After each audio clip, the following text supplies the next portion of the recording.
Cette émission est une production de la télévision régionale des Moulins. Avec la collaboration de la Chambre de commerce et d'industrie Les Moulins.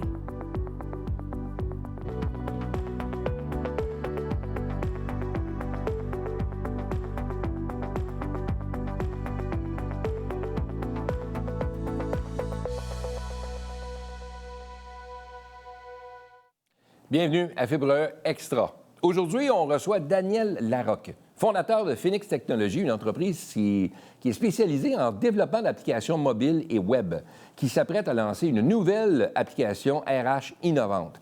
Après 18 mois de développement, cette plateforme propulsée par l'intelligence artificielle vise à transformer le recrutement en misant sur la compatibilité humaine, les valeurs et la culture d'entreprise. Une approche qui promet de moderniser la façon dont les employeurs et les candidats se rencontrent. Daniel, bienvenue à Fibre Extra. Merci. Content que tu sois là. J'ai vu cette application-là. J'ai été un peu, comme l'anglicisme le dit, flabbergasté, parce que je me disais, waouh, c'est bien le fun. On entend l'intelligence artificielle un peu partout qui est utilisée à différentes sauces, mais de ton côté, tu l'as mis au profit des ressources humaines pour être capable de bien trouver la bonne personne selon nos besoins et tout. Exact? Oui, exact. Qu'est-ce qui a fait que tu t'es lancé à vouloir partir cette plateforme-là? Comment ça a commencé, tout ça? Bien, ça a commencé, moi, je suis entrepreneur général en construction. Donc, j'avais fait le tour de mon carré de sable. Je voulais des nouveaux défis. J'avais suivi une formation de programmeur-analyste à l'époque. Donc, je voulais me lancer dans le développement d'applications mobiles maintenant. Puis, en tant qu'entrepreneur, j'avais des défis de faire du recrutement également. Et avec les plateformes existantes, on trouvait que c'était vraiment drabe, statique, puis il manquait d'humanisation à l'intérieur de ces plateformes-là. Donc, on a dit, il faut absolument changer la façon, la culture pour qu'on puisse rencontrer des candidats, mais de façon plus humaine que ce qui existe présentement. Est-ce que la plateforme est facile d'utilisation? Tu sais, on dit souvent le terme « user-friendly », quelque chose de facile à utiliser pour les entrepreneurs qui débutent. On n'a pas toute l'expertise de tout. Hein? Quand on est entrepreneur, qu'on part, il faut savoir un peu comment faire un peu de comptabilité, il faut s'occuper des livraisons, il faut s'occuper des commandes, il faut s'occuper de la facturation, il faut emballer l'emballage, il faut tout faire parce que faut avoir un multitask, il faut être partout. Mais utiliser la plateforme en soi pour un entrepreneur, ça peut être relativement facile, la plateforme? Oui. Ou, Définitivement, la plateforme a été bâtie et selon les habitudes des utilisateurs. Donc, c'est comme un réseau social dédié à l'emploi.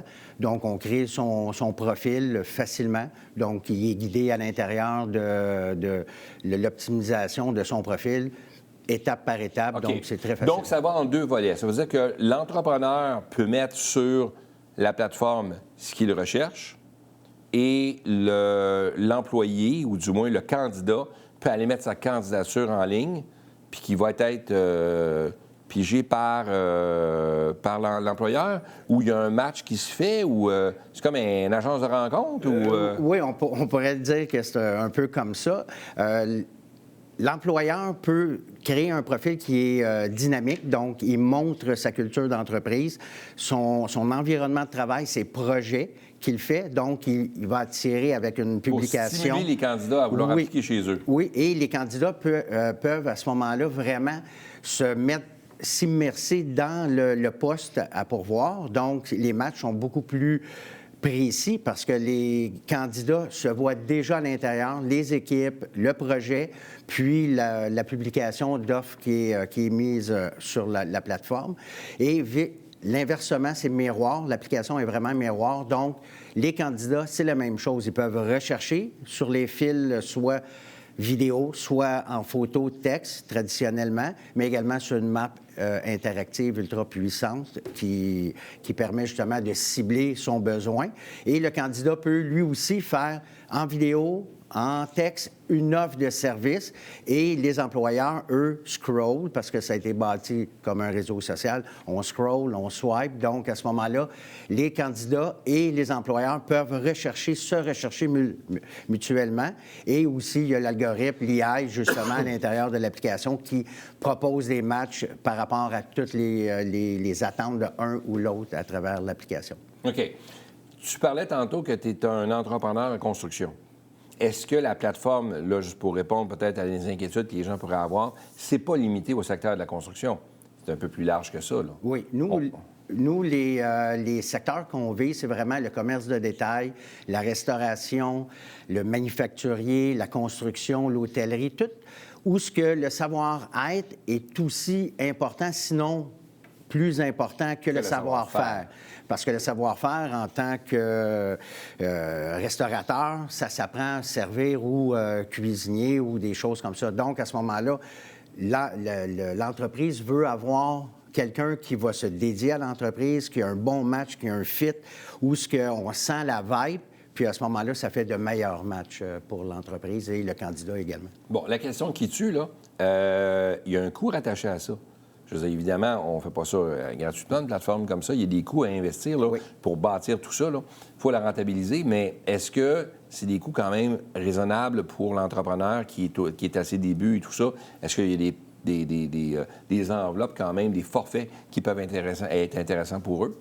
Oui, définitivement. Pour les candidats, ça va toujours être gratuit à tout jamais. Donc, les candidats, eux, peuvent aller sur la plateforme, chercher de l'emploi. Attirer le plus de candidats possible sur la plateforme. Exactement. D'accord. Et pour les entreprises, il y a 2 forfaits. Il y a un forfait mensuel et à la pièce. Donc, pour une entreprise qui a seulement une demande à faire ou une recherche ou une publication, donc c'est à la pièce. On parle d'environ 49,99 $ pour la publication. Et il y a des forfaits à 3,99 $ qui sont illimités. Donc, l'entreprise peut promouvoir sa marque, faire un profil qui est solide, attractif, et peut publier des offres et rechercher des candidats illimités pour un montant environ 400 $. Oui. Ce qui veut dire que c'est très raisonnable, là. Ce qui permet à ces jeunes entreprises-là d'avoir un service de ressources humaines via l'intelligence artificielle, via une plateforme, plutôt que de se fier seulement qu'à leur intuition quand ils rencontrent les gens. Des fois, on manque un peu de cette intuition-là. Des fois, on ne fait pas des choix suffisamment éclairés. Donc, cette plateforme-là peut les emmener à faire des choix qui sont beaucoup plus ciblés en fonction de ce qu'ils ont besoin. Oui, ça va plus vite, on recrute plus vite, on recrute mieux, puis plus humainement également. Pourquoi c'est important pour un employé, ou est-ce vrai qu'un employé va rechercher des valeurs, la culture de l'entreprise? C'est important. Est-ce que ça permet de retenir l'employé plus longtemps? Oui, définitivement. Pourquoi? Bien, parce qu'un employé, maintenant, les nouvelles générations, nous, à l'époque, c'était 2 bras, 2 jambes, puis on s'en allait travailler. Maintenant, les nouvelles générations, ils ont des attentes qui sont différentes. Donc, c'est des attentes qui veulent voir l'entreprise. Le salaire, oui, il est important, mais l'environnement de travail est encore plus important pour les nouvelles générations. Donc, de voir l'entreprise, de s'immerser, comme je disais, dans un lieu de travail, parce que, je vous donne un exemple, il y a des employés qui vont arriver dans une manufacture où ce que c'est le bordel, il va bien vivre à travers ça, puis il y en a d'autres qui vont voir l'entreprise, vont dire « Moi, jamais j'irai travailler là ». Donc, on trouve vraiment les bons fits, puis ça évite que la personne commence 1 semaine, 2 semaines, voit l'environnement, puis il dit « Non, moi, ça ne me convient pas ». Donc, il y a une perte de temps, il y a une perte d'énergie, une perte d'argent pour l'entreprise et pour le candidat. Donc, nous, on veut vraiment essayer de faire des matchs qui sont plus humains. Donc, l'humain, la nouvelle génération veut voir, ils vont voir, et vice-versa également. Donc, l'employeur va voir la vibe, va sentir le bon fit avec un candidat. Ça va lui permettre justement de faire une bonne rétention, de l'amener où ce qu'il veut amener l'employé. Comment tu vois, quand on parle d'intelligence artificielle, les gens étaient un peu sceptiques au départ parce qu'on a l'impression que cette intelligence artificielle-là va venir nous enlever les emplois actuels, ça va venir prendre le contrôle de tout et tout ça. Comment tu vois le recrutement des futurs candidats dans un avenir X là, avec l'intelligence artificielle? Est-ce que ça va changer la donne complètement des ressources humaines? Bien là, moi, je vais parler personnellement, ce que moi, je ressens par rapport à ça. Présentement, les ATS ou les outils de langage d'IA qui analysent, mais là, maintenant, ils offrent de faire le CV à la personne. Donc, c'est un robot qui crée ton CV pour un poste qui a été créé par un robot.